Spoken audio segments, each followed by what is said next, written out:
I got this question that why should we bother with enlightenment if it is not in our control? Now, the thing is, you should absolutely not bother about enlightenment, as it is not in your control. So, the next question that naturally arises is that then what's the point of attending talks, attending satsangs? And my point again is that there actually is no point in attending any talks or satsangs because they are not the method through which you can attain something. But you see, if it is destined for you, listening to satsangs will happen. Listening to teachers will happen. Going to ashrams will happen. Reading books will happen. It is all destined for an individual mind-body organism. But it would be wrong to say that there is only one method, one technique, or one teaching that can lead to self-realization or enlightenment.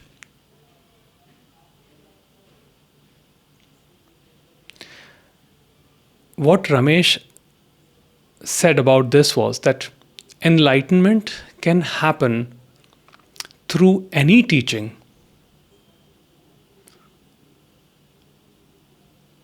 So never ever assume that a particular teaching or method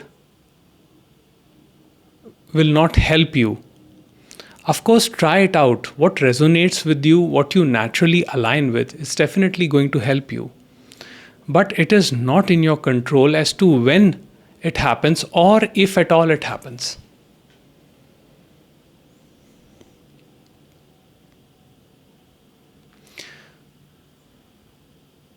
So when you actually do nothing, that is when true enlightenment happens. When you give up all the search. So true enlightenment is the end of seeking. It is not about being a better seeker. It is not about becoming an advanced seeker, because that can be a trap. There is no such thing as a higher seeker or a lower seeker.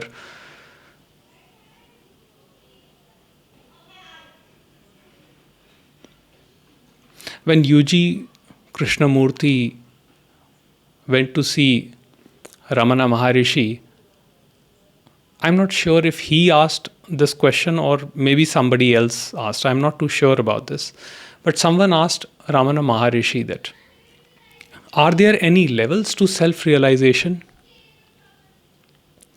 And Ramana Maharishi was very clear on this. He said that there are no levels. Either you have got it or you have not got it. But irrespective of the fact whether you have got it or you have not got it, it does not fundamentally change who you are.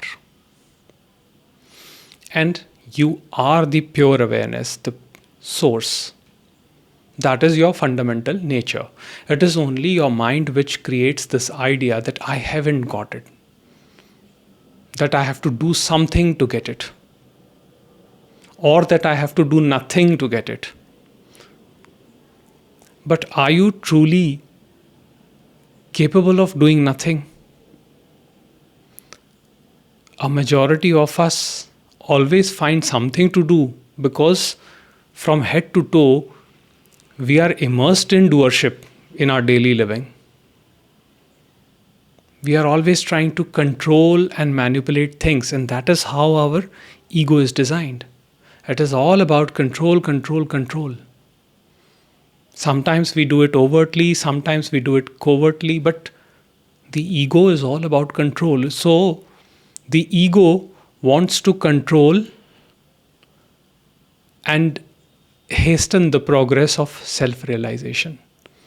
so that it can become better. The me tries to become a better me by attaining self realization. But what is this self that this me is trying to attain or realize? This is the big question.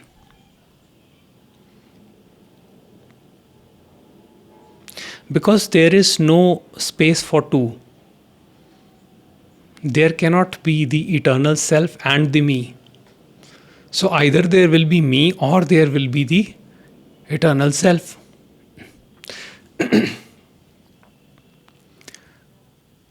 So true enlightenment is the realization that there is no me, there is only the eternal self. The self with the capital S, or the source. With this realization, the seeker is freed from the responsibility of liberating himself or herself. There is nothing you can do to attain self-realization.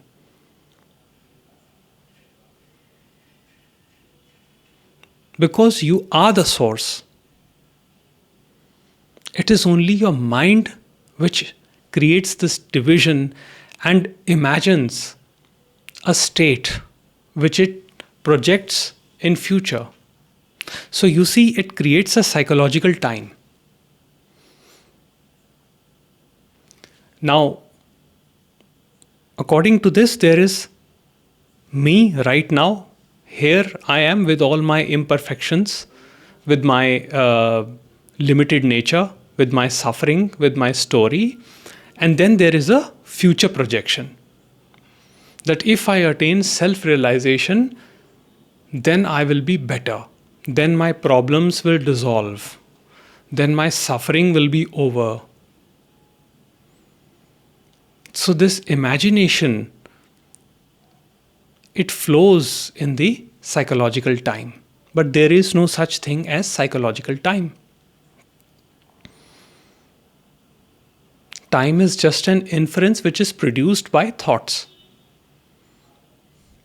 So the fundamental question is, who is trying to attain enlightenment? And are you capable of doing nothing? If you were truly capable of doing nothing, the question would not have arisen in the first place. Because you would instantly know.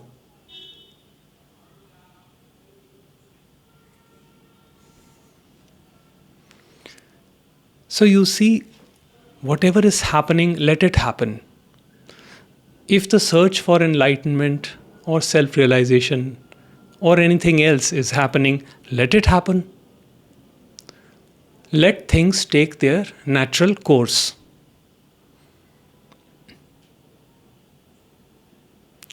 Ramesh Balsekar said that the true surrender is surrender to the present moment.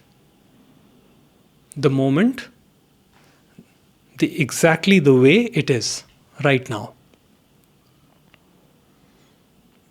So it is only the mind that is concerned with an outcome that creates this notion that things should not be like this. They should be according to what I feel is right. But we never reflect, we never contemplate our concepts. And this appeal for attaining self-realization, enlightenment is something huge. A majority of people are imagining different states of bliss. But no state is permanent state. Every state will come and go because we are living in phenomenality, and change is the very nature of phenomenality.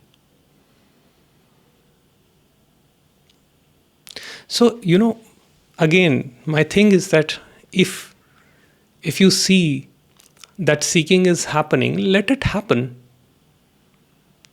Let it happen and see where it takes you. In the end, The Ashtavakra Gita says it clear that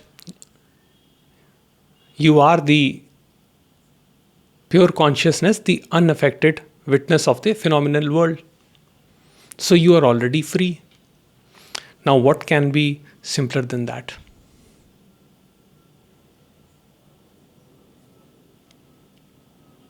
Nisargadatta Maharaj said that you are consciousness. Ramesh Balsekar said that consciousness is all there is.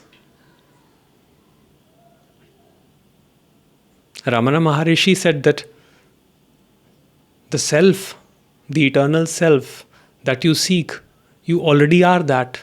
It is only the thought that I am not that which creates this separation, which is the part of the waking dream.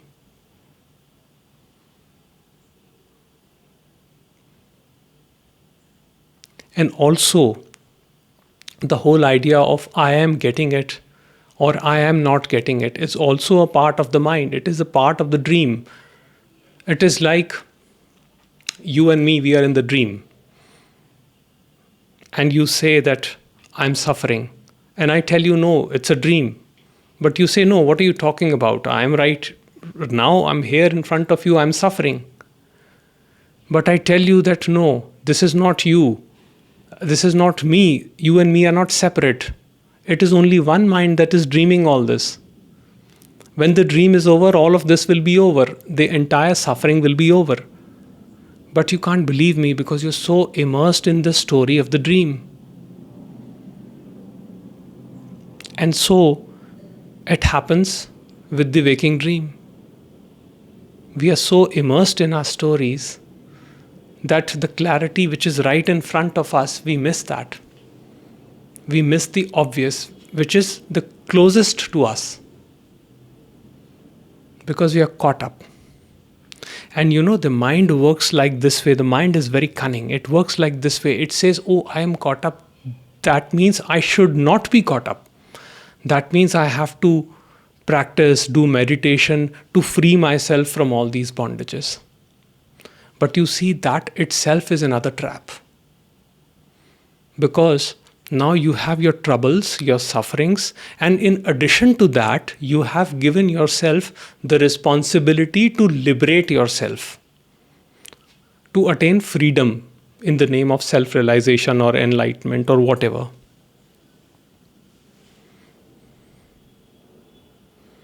So, Ramesh Balsekar would ask this very simple question. He would ask, did you ever start the seeking? And most of the people who came to see him, they could not answer this question properly because it is not the individual that starts the seeking. Certain circumstances in your life happened where maybe you had some traumatic or unpleasant experiences in life. You had experienced suffering in life, and then these questions began coming up. Why am I suffering? What is the reason for suffering? You see, we never ask all of this. We never contemplate on all of this until we face some suffering in life. Now, it is not to say that one should put themselves in a difficult situation.